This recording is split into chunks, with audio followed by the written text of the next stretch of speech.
Arbitration awards are powerful tools for resolving disputes, but what happens when the losing party refuses to comply? This video will guide you through the process of enforcing arbitration awards, ensuring that your hard-won decision becomes a legally binding judgment. The first step in enforcing an arbitration award is filing a motion to confirm the award in court. This can be done in either state or federal court, depending on the nature of the dispute and the agreement between the parties. The Federal Arbitration Act, or FAA, applies to most cases involving interstate commerce, while state laws govern where the FAA does not preempt. Under the FAA, you have 1 year from the date of the award to file your motion to enforce.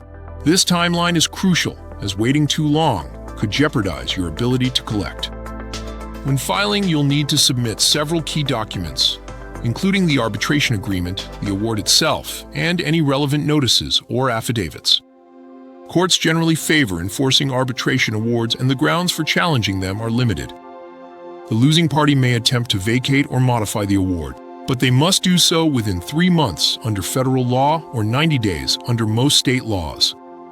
Grounds for challenge include fraud, evident partiality of the arbitrator, or the arbitrator exceeding their powers. Once a court confirms the arbitration award, it becomes as enforceable as any other court judgment. This means you can use various methods to collect, such as garnishing wages, placing liens on property, or seizing non-exempt assets through court orders. For awards that need to be enforced across state lines, the Uniform Enforcement of Foreign Judgments Act comes into play. This allows judgments from one state to be recognized and enforced in another, streamlining the collection process. International awards are governed by the New York Convention, which provides a framework for enforcing arbitration decisions across national borders. It's important to note that the enforcement process can vary slightly depending on the jurisdiction. Some states may have specific procedures or timelines that differ from federal standards. Always consult with a legal professional familiar with the relevant laws in your area.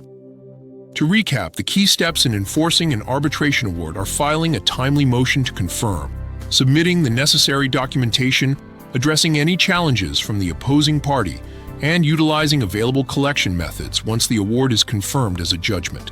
Remember, while arbitration is often faster and more flexible than traditional litigation, the enforcement process ensures that the arbitrator's decision carries the full weight of law.